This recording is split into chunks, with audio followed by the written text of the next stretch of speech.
What's up, YouTube? Welcome back, JDS Outdoors. John here, and today we're going to be working on the 10-footer again. Let me turn the camera around and show you exactly what we're going to do and get started. So for today's video, what I would like to get accomplished is get the bow angled pieces cut, the side pieces cut, the bow cap cut, and start installing. But before we can do that, I made a little mistake with the motor, and instead of standing here and explaining it to you, let's go ahead and get started fixing that, and I will explain it to you while I work. So that's today's plan. Let's get started.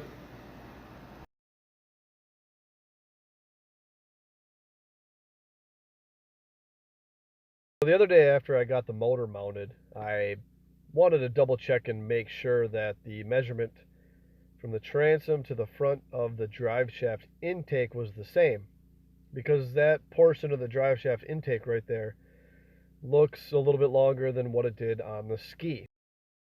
So to double check and verify that the drive shaft would indeed fit, I figured it was best to just install it. So that's what you see me doing here. I'm getting the holes drilled so we can mount the milled plate on the back and then go ahead and install the pump. Now this process took a little bit of time because you couldn't really access the holes from the inside very well on the bottom. So did the tops first and went ahead and installed the bottom. I was pretty happy with how well that pump fit onto that billet plate. Fit really nice.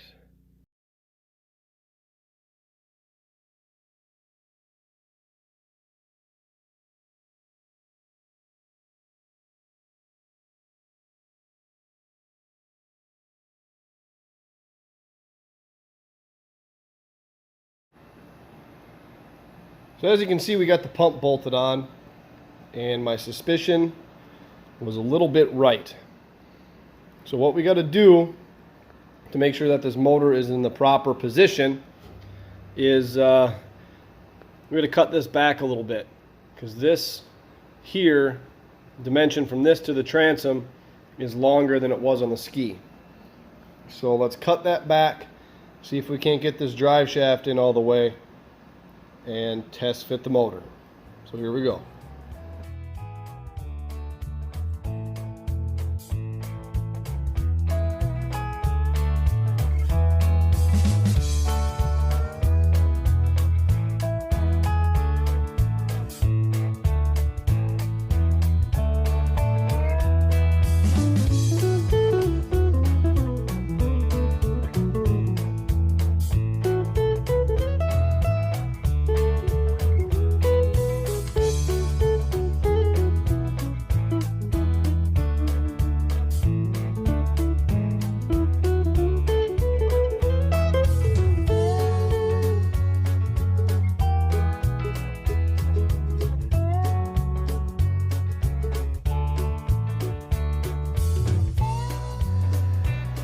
Alright, so here's what we're working with, and I am sure glad that I caught this before we got any farther. So the motor is mounted towards the front of the boat too far by about 2 inches. And the reason I thought of this is so that jig I made the measurement off of the end of the drive shaft tube,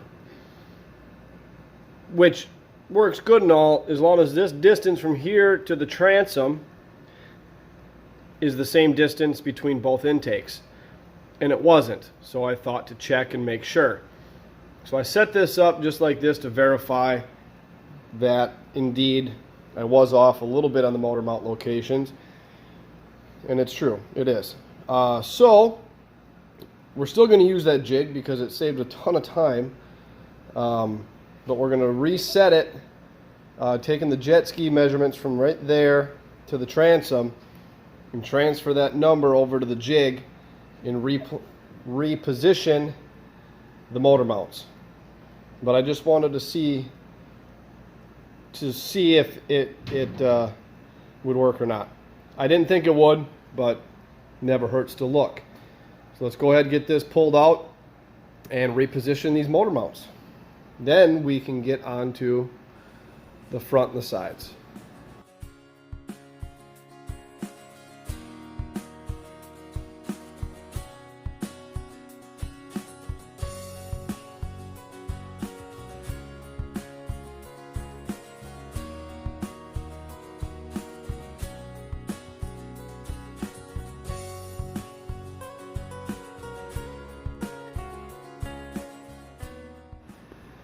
All right, so here's what I did. I took the measurement from this point here to the back of the transom. It's 15 1/4 inches. Did the same thing on the jet ski, and that measurement was 14 1/4 inches, which means that this is 1 inch farther inside the boat on this boat than it is on the jet ski. Therefore, we had to move this line on the jig 1 inch back to make up that difference. Now that it's set up at that correct measurement, we can see where our motor mounts need to be and how far off we actually are. And it appears we're off about 2 inches, just like I initially thought. So now that we have the actual placement of where the motor needs to go, we're just going to bump these motor mounts forward about 2 inches, and same with this back one here, forward 2 inches, actually backwards towards the back of the boat. Once that's done, we'll be back on track again, and we can go ahead and keep fabbing up the rest of this boat here. So let's move these mounts.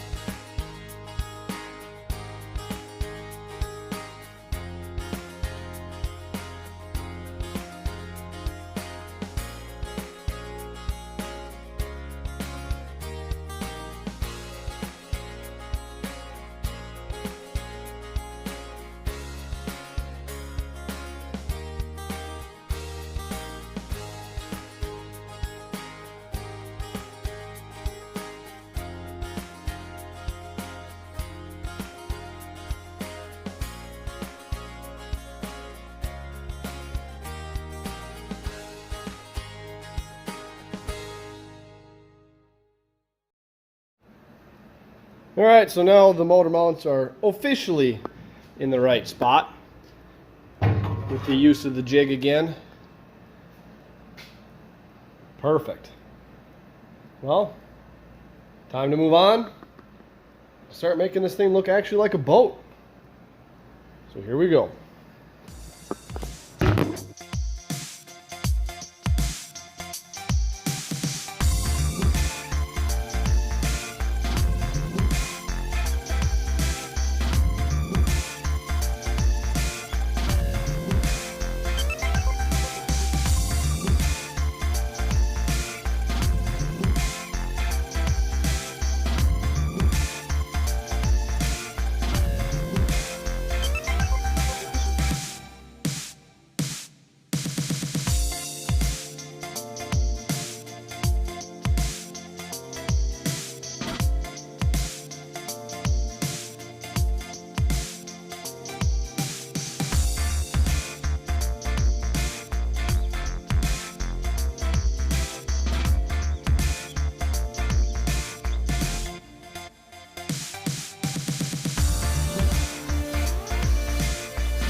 All right, YouTube, what you just watched happen was we got all of the front pieces cut.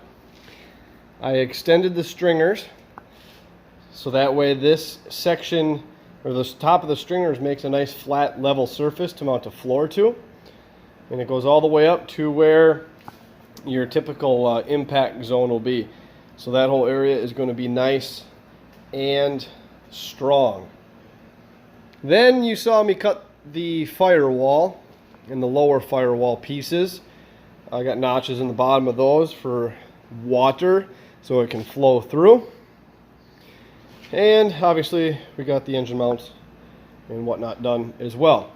So now that we got all these front pieces cut and ready to go, let's go ahead and get all these parts tacked in and see what it looks like.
Well, here we have the fun part of using somebody else's DXF files and building something a little custom.